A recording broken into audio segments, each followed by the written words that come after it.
It's January, that means it is time to get our meal prep on. Today I'm sharing 10 of my absolute favorite meal prep recipes. These recipes have saved me thousands of dollars avoiding the drive-thru, eating healthier at home, and just making delicious food.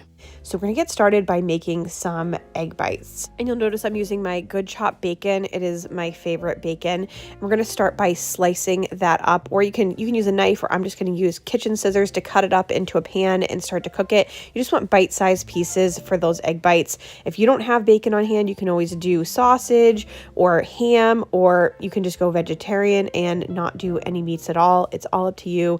You make this meal prep for you and your best abilities to kind of use what you have on hand and not have to buy as much.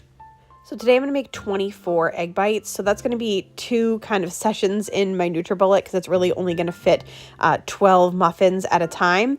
I'm using 1 cup of cottage cheese, and then we're going to crack in 8 eggs, a little salt and pepper, and then we're just going to blend this right up. Now I just blended it until it got frothy, and then I actually added some cooked broccoli that I already had. I just did kind of 1 batch with broccoli and another without.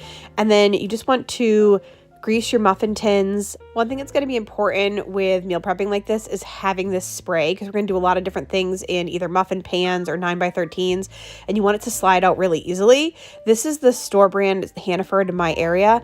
I later used the Dollar Tree kind because I ran out of this, and not as good. So I don't recommend Dollar Tree. Try and get either a store brand or a name brand. And then you want to fill these pretty much to full. I find that one of these batches gets me pretty much full muffin tins, and they cook up and they puff up a lot, but when they come out of the oven and they cool down, they go down quite a bit. So fill your muffin tins all the way up to the top here with your stuff, and then just do another batch and you can put whatever you want in them. And then to each muffin, you add about a tablespoon of shredded cheddar, or you can do mozzarella, Monterey Jack, pepper jack, whatever you like, whatever you have. And then you also want to add in the bacon. So I just kind of evenly divided that up, but you can add anything that you like to these egg bites and they're all going to be good. I've done like scallions before, or different types of vegetables. It's all delicious. And then you just want to bake these in the oven at 350 degrees for 30 minutes. And the egg bites were done. We can give ourselves a pat on the back for the first thing actually completed out of these many, many things that we're going to make today. And you can see how easily these just pop out. So you just have to make sure that you really spray that pan down. And if you do it appropriately, it's no problem at all when you make these muffins. So now we're gonna get started on the teriyaki chicken bowls. So you need a 3/4 a cup of water, 3/4 a cup of soy sauce, 3/4 a cup of honey. I just did a couple shakes of red pepper flakes, but you can do up to a teaspoon if you like it spicier. Then you want 2.5 tablespoons of cornstarch. That's what's going to thicken it up. And then 2.5 tablespoons of sesame oil. And you just want to mix that well, basically like whisk it together. And then we're just going to set that sauce aside. In the meantime, my water came to a boil, so I just added a couple tablespoons of butter and some salt to that. And then we're adding a couple cups of dry rice. I think I did 2. I think if I did it again, I would do 4. So that's what's in the blog and everything. It says do 4, just do a little bit more rice. Want to mix that together, bring it back to a simmer, and then turn it down to low and cover it for about 15 minutes until it's fully cooked through. We're going to work on the veggies for the teriyaki bowls, and I just bought a bunch of broccoli. I ended up with a lot of extra, so that was perfect to use kind of for dinners that week anyway. And then I just sliced it up into smaller pieces. You could just buy like a whole head of broccoli if you want to, whatever's cheaper, whatever's easier. Then we're adding about a tablespoon of olive oil to the bottom of a hot pan and pouring in that broccoli, as well as a whole package of some sugar snap peas.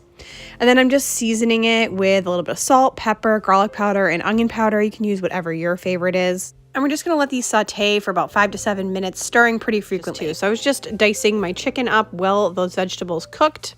And my rice was done, perfectly cooked. And this was perfect to get prepping on those meal prep boxes. So for this, you do want to make sure that you have a bunch of meal prep boxes. Luckily, my grandmother lives in like a independent living where you get your meals. And some of the time when they're delivered in these packages. And she's kind enough to bring these to me so that we always have different like meal prep packages at our house. But you can also buy these on Amazon. I'll put a link down in my Amazon store. And you can also go to the thrift store. So I went to my local thrift store just to check it out, and they actually had a package of them. And because I was doing such a large meal prep, I had grabbed a few of them. So it's just an option to save some money. So once the veggies were done, I just placed those evenly in my meal prep containers. I've got 10 of them, so that's 5 days for each me and my husband.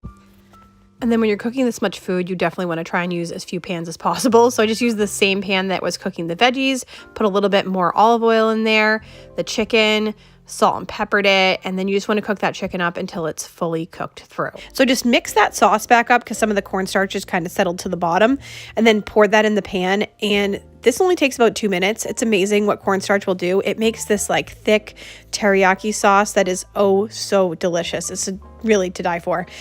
So there's so much flavor in this, and I was glad I made a little bit extra. So, don't be scared. I put in my recipe to make extra like I did, but a lot of those recipes I find,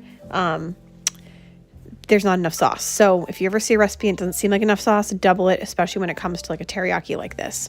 And so we're just going to add that over to the side on our meal prep boxes. These are looking so beautiful. And then any of the extra sauce, pour that over too, because you want to make sure that you have plenty.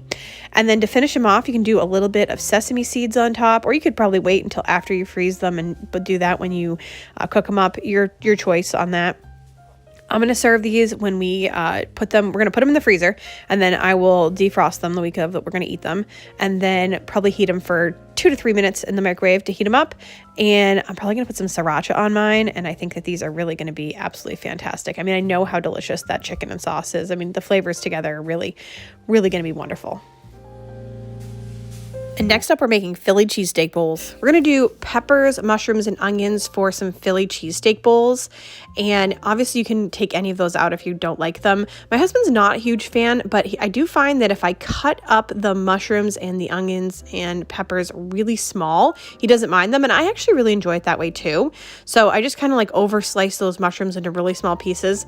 This amount of mushrooms, I thought this was 4 cups, and then when I sliced it up, it was like 8 cups. So I saved a bunch of them for something else for later meals. We'll do something with dinner with that and the broccoli, probably a stir fry.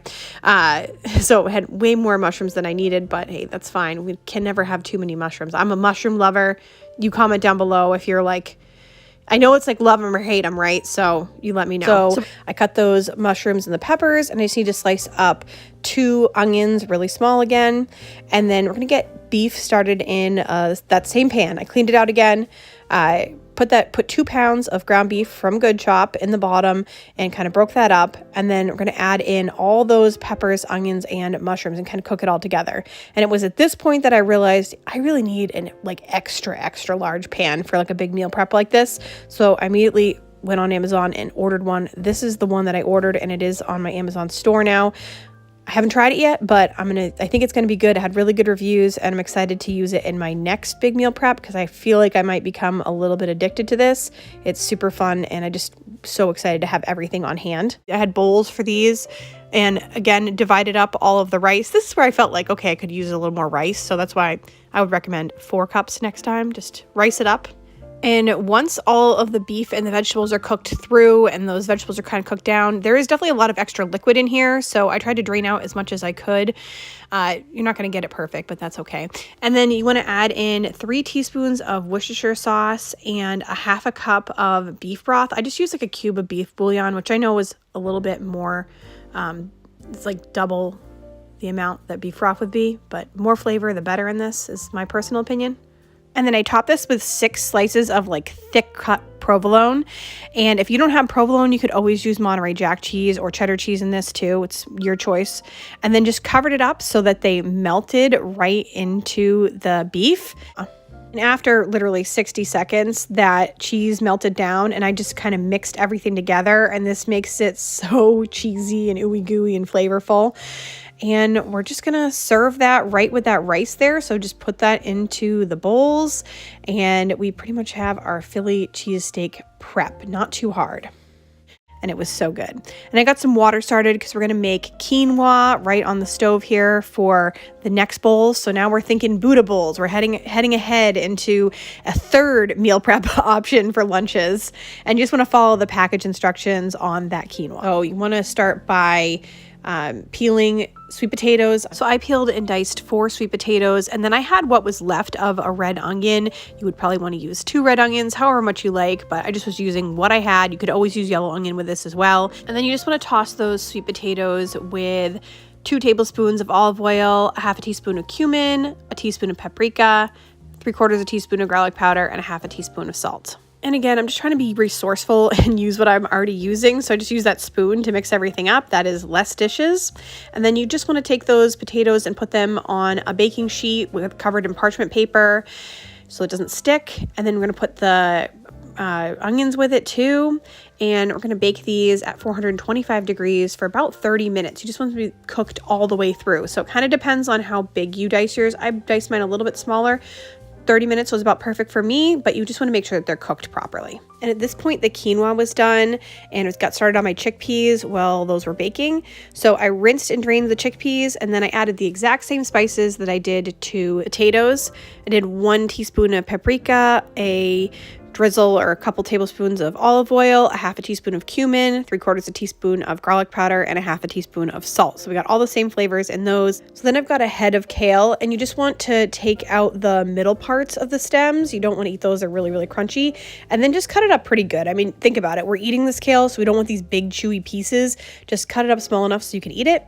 And then to a pan over medium heat, I sprayed that down and then added those chickpeas, and we're just going to kind of heat them up and kind of activate those spices on the outside of them. That's going to take about 5 minutes. You just want to kind of stir it every now and then. And then I've got an avocado too for these Buddha bowls. These are not going to be freezer friendly, at least with the avocado, I don't think. I mean, avocado freezes, but it's just not going to taste good if you take it out and then defrost it, right? So I'm going to slice that avocado up. We're going to put those in the bowls later. So in the recipe I published, everything is doubled that I was saying before, so don't worry. I'm just making that one-time serving, and even then I'm only making 4 bowls just because that's how many days we had left in the week versus 5. So they're kind of heftier bowls, if you will, but still really delicious. So I'm just topping the quinoa with equal portions of the chickpeas that are cooked up now. And again, we're going to use the same pan. I just put a little bit of oil in the bottom of it, and then just going to cook up and saute the kale for just a few minutes until it wilts down. It's going to help with the crunch. Like raw kale is a little tough, but if you cook it a little bit, it still has a crunchy flavor to it, but it's not as tough as raw. So at this point with these, all we have left to do is finish the assembly. You put the kale on, then the sweet potatoes came out of the oven just about the same time. So the timing is all perfect. And then put the avocado on top of that. And then we are going to make a delicious dressing to go over the top. So this is a lemon tahini dressing. So I had some tahini in my closet, thank goodness, that I had never used, and it was still good. So I was excited to try it out. We're doing a 1/4 cup of tahini with 1 tablespoon of olive oil, a half a teaspoon of Dijon mustard, a tablespoon of maple syrup, the juice of a lemon, and 1.5 teaspoons of minced garlic, and then 2 tablespoons of water. And you want to shake this really well. So you either want to use a mason jar like I am, or like a dressing jar that you can really get going on. The first time I shook it up, I thought it was ready and fully mixed, but it was actually too watery. The tahini is really difficult to kind of get mixed up in there and thicken it up.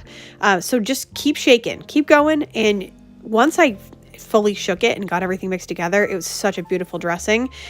It's so delicious. These are really incredible. So these are the ones we're not going to freeze. You're just going to eat those that first week of, but so fresh and so amazing. Next up, we're making easy Cobb salad bowls. Got my pan preheating, and I'm going to get started on my chicken tenders. You can choose whatever type of chicken you like. Surprisingly enough, at Walmart, this was the cheapest chicken per pound right now. And it's going to cook up really nicely in a pan, but you could also do it on the grill or in the oven. So these tenders do have the little tenderloin in them, and I'm gonna pull that out just using a fork. It's not as easy as they make it look on the internet, but we're gonna use that method and give it a shot anyway. I'm gonna generously salt, pepper, garlic powder, and onion powder our pieces of chicken. Then you just want to either spray down a pan or put some oil in a pan, and you're just going to cook those chicken tenders over like a medium heat. You just want to get them brown on each side and cooked all the way through to 165 degrees.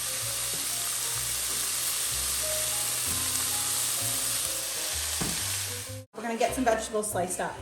So you can go ahead and like chop this spinach if you want to. You can do it however you want. In the essence of time, just throwing it in here. I'll cut it up when I eat my salad. So I've got 5 salads for the weekdays. Not necessarily anything for the weekends, but that's okay. And I like to make my salads look kind of pretty. So we're just gonna put everything in a row because we're gonna try to be the cool kids for 5 seconds here.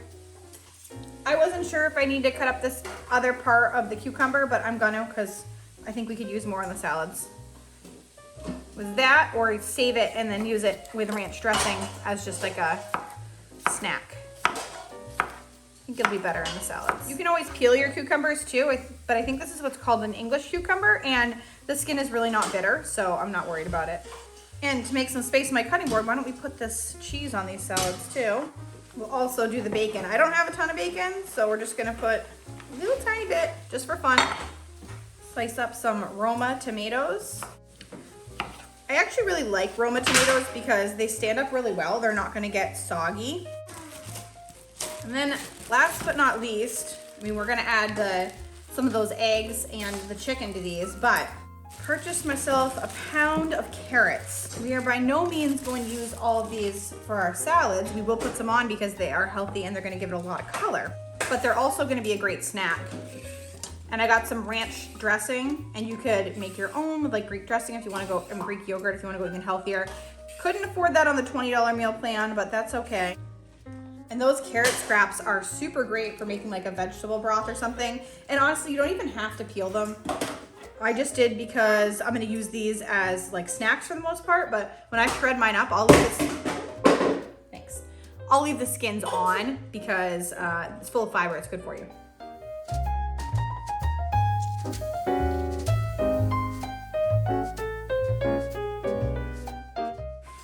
So we're just gonna peel some of these eggs. I'm gonna put 1 in each salad. That's gonna be some extra protein, very inexpensive. And they don't have to be peeled perfectly because we're gonna chop them up anyway. Chicken is all set. We're just gonna chop this up really good. It's been sitting for a little bit, so it's warm, but it's not hot.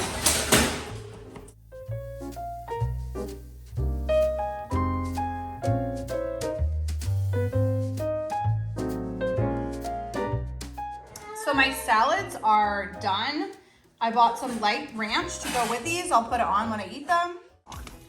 So for additional lunch prep, we're gonna do egg roll in a bowl. I have about a little over a pound of ground turkey. Just gonna cook that up. My inspiration for this was some leftover cabbage. If you want to, you can add a little sesame oil in here. It'll give it some flavor and help it kind of cook if it's really lean. Now I had this cabbage left over from, it's like a teriyaki pulled pork roll.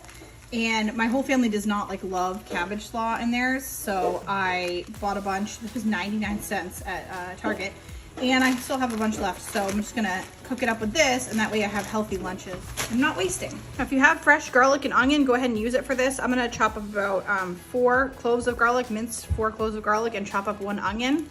But if you don't, you can always use about a teaspoon of garlic powder and a teaspoon of onion powder. So once you're, you can do turkey or you can do ground beef with this. You want to add in your chopped onion.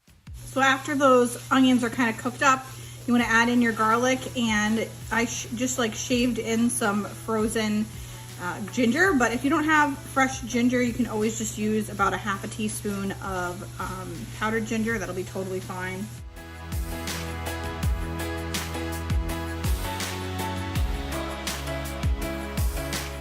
So you want about a 1/4 cup of soy sauce. Literally there was none left in there. Hopefully this is about a 1/4 cup. It's left in here. 2 tablespoons of sesame oil. Use the rest of this too. I actually love using the rest of the stuff up because then like I know I've gone through it. I feel like I deserve a pat on the back. If you want about 2 teaspoons of sugar in this, it kind of gives it like that teriyaki flavor. Sugar and soy sauce does. And then I personally love to eat this with like sriracha or chili crunch. We're just gonna cook this until this cabbage is kind of cooked down. And I'm just gonna portion this up for lunches, and you can top it with some chopped scallions if you like, or some sesame seeds. So we're making some taco bowls, And for some reason, I only ended up with 1 pound of ground turkey, or you can use ground chicken for this, for the taco bowls, but I would recommend 2 pounds. I just ended up adding like more lettuce and stuff later to my taco bowls. So I was just adding my own taco seasoning mix. You can always make your own too. So there's a lot of adjustments that you can make based on what you have, and just, try and save money by using what you already have on hand versus purchasing things you don't need. So just following the taco pack instruction to make some taco meat. I've got 2 cans of refried beans, and I just divided that equally among 10 bowls. And these like meal prep containers are actually quite large, so it feels like it looks smaller than it is. If I had like more of a reasonable size container, I think that it would have been better. And honestly, I would have liked smaller containers too, because I just use my own, bottom drawer freezer for all of this prep, and it does fit amazingly enough. And I even keep stuff in the top part for regular meals, so it works out. You don't have to worry about having like a chest freezer or anything like that. But having smaller containers is definitely more helpful when it comes to making space. So consider that when you buy your meal prep containers. And so these are fun. They're like a layered taco bowl. So it starts with refried beans, then rice, white rice. You could use more if you'd like to, but I like to just put a little bit in there. Then top it with the taco meat, and then top that with some shredded cheese, whatever your favorite is, whatever you have on hand. And then I used queso in this, which was super fun and super delicious. And then that's all you're going to add for the time being. But when you serve it, you want to have some fresh lettuce on hand, and maybe some pico de gallo, maybe some fresh avocado. And it really makes it like a more fresher meal. But these are just things that you can just kind of add day of and keep the rest of it in the freezer until you're ready. So next we're going to get started on roasting some cauliflower for buffalo chicken bowls. And I just wanted to share this parchment paper with you. I just got this, and it's like the perfect size for not a huge, like a large sheet pan, but more of a medium sized sheet pan. And it's just so awesome. It just goes flat, like right on. I love the other roll stuff is fine too. Like you can crumple it up and put it on, or you could spray the pan with cooking spray and then put it on. Although I don't like that method, because then you're making your pan messy, which is kind of defeats the purpose. I digress. So I should have had a larger container of cauliflower. I just have frozen cauliflower here, and I just had one small. So I was like, we're just going to live with it. We don't need a ton of cauliflower, but ideally you would have like double the size that I have. And then you're just going to pour about a tablespoon of olive oil over the top, a half a teaspoon of smoked paprika, and a half a teaspoon of garlic powder, and then just a sprinkle of salt and pepper. And we're going to bake those in that 325-degree oven for about 45 minutes. Alternatively, if you're making this without the meal prep, you could do it at 450 for 25 minutes. But I actually reset all of the temperatures so that I can cook something like this for longer and do it at the same time. So that's kind of a tip for if you're planning your own meal prep and you have different things that are going in the oven at different temperatures. You can cook something that's roasting like this at a lower temperature for a longer period of time, and you're going to get a similar result. At the same time, I diced up a couple pounds of chicken and cooked that over medium-high heat on my large pan, which I, at this point, had versus earlier when I didn't have it. And then poured a 1/4 cup of buffalo sauce on there. You can add as little or as much as you like, depending on the heat level that you like. And you just want to let that cook for a couple minutes until all the chicken is cooked through and the sauce has kind of given it flavor. The buffalo chicken bowls ready to go. And I'm just going to start with some lettuce. You could also use arugula in the bottom. I had actually purchased some arugula and then it went bad, so I just ended up using spring mix because, I don't know, for some reason it lasted longer. So that's what we're going to go with. So you can use whatever type of lettuce you want to use in the bottom of these. And then you can also use some rice. I did not end up using rice, but you could also add rice to the bowl and make it even more kind of heavier, robust. And then I had another bag of the coleslaw mix, and this was actually perfect for this because it gave this such a nice, fresh, crisp crunch to it. It's almost like an alternative to a crouton in that way, but obviously a lot healthier. So it was really, really perfect in this. And then if you remember way back in the beginning, we roasted that cauliflower and that's all cooled off now, which is perfect to add to these bowls. And yes, I wish I had more, but you know what? It's absolutely fine. Don't be hard on yourself if you don't have every single ingredient. Like, it's not going to ruin the bowls. The bowls were so good and it would have tasted great with or without the extra cauliflower. So it is what it is. We just enjoy what we have, right? We get what we get we don't get upset, as I tell my kids. And then the chicken was ready, which was perfect. So I just added that to the bowls, and it's nice because it has that buffalo flavor on it. But I also do recommend that when you serve it, you put some fresh buffalo sauce on it and some fresh ranch dressing, and that makes it really delicious. And then the last addition before closing these up is some crumbled blue cheese. You could also use like shredded cheddar if you prefer that to blue cheese, but I love blue cheese with buffalo. And then this is what it looked like once I served it for lunch, and just beautiful, honestly, and super delicious. And for the next prep, we're getting started on chicken for the Thai chicken bowls. These Thai peanut chicken bowls are unbelievable, but I figured I would cook all the chicken together at once to make it easier on me and then separate it after. So I'm using my massive 14-inch pan that I purchased after my first 1 month in 1 day meal prep, because I was like, I need a bigger pan, and this thing has been such a lifesaver. And you just want to season the chicken with salt, pepper, garlic powder, and onion powder. Season with your heart. Use a lot of it because it's going to give it a lot of flavor. And then we're going to get, while that's kind of cooking off to the side, stir it every now and then. I'm going to try and cook it all the way through. I'm going to slice up our peppers for the Thai peanut chicken bowls. You need about 3 bell peppers thinly sliced. You could also use frozen sliced peppers here. That would be another option to kind of save time and possibly money. And then we're going to actually heat up a pan on the other side of the oven with more olive oil and add the peppers to that pan. And then I just took half the chicken and added that chicken to the peppers and let that cook the rest of the way. Maybe my favorite prep from this whole thing. My husband kept asking me, like, are there any more of those in the freezer? I'm like, we have some other stuff, but we ate those first because they were just so addicting. So to assemble these bowls, you want to do rice and then evenly distribute the chicken. And then for some reason, I lost the footage of making this sauce, which is basically the most heavenly part of the whole thing. You want 1/2 cup of peanut butter, 1/2 cup of soy sauce, 1 cup of water, 2 tablespoons of rice wine vinegar, 4 tablespoons of honey, and 2 teaspoons of garlic powder. So things you probably already have on hand. And you're going to mix it together well, and it's going to be pretty watery, but what happens when you cook this and when you microwave it is it actually gets much thicker, and it really coats the chicken and the rice really, really well. I mean, the flavor in the sauce is absolutely phenomenal. And these are just incredibly good. And it's nice because you don't have to do anything with the sauce. You just mix it and pour it over. And they freeze super well. And when you microwave them, they are as good as they were the day I made them. Next up are yogurt parfaits. And I got these cute little yogurt parfait cups on Amazon. Those will be linked below. But you can do them in any sort of small container that you have. You just want to start with about 1/2 cup of plain Greek yogurt. You can use regular yogurt if you like. I like the Greek because it is a little bit higher in protein. And then you just want to drizzle on some honey. Honey is an amazing natural sweetener, and it tastes so good with Greek yogurt. I really, really enjoy it, and it's really nice compared to using a fake sweetener or processed sugar. And then you want to put whatever your favorite topping on for fruit is. So I use some blueberries and some strawberries. You can always use whatever's on sale, or you can even use frozen. I've used frozen blueberries before, or frozen strawberries, and it's nice because once they go in the fridge and they're your meal prep, then they're going to defrost, and it kind of defrosts all those juices into it, and that's actually really quite nice, and it's a little bit cheaper to have the frozen stuff on hand.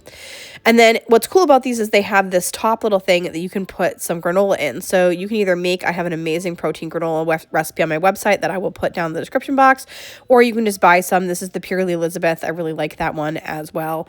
And that way it doesn't get soggy, which is amazing because a lot of times you bake a parfait, you put the granola in there, and then it's just this soggy mess, which you really don't want to have the next day. So these are awesome to grab for breakfast, a lunch, or a snack. They really work for all three, and they're great to prep ahead.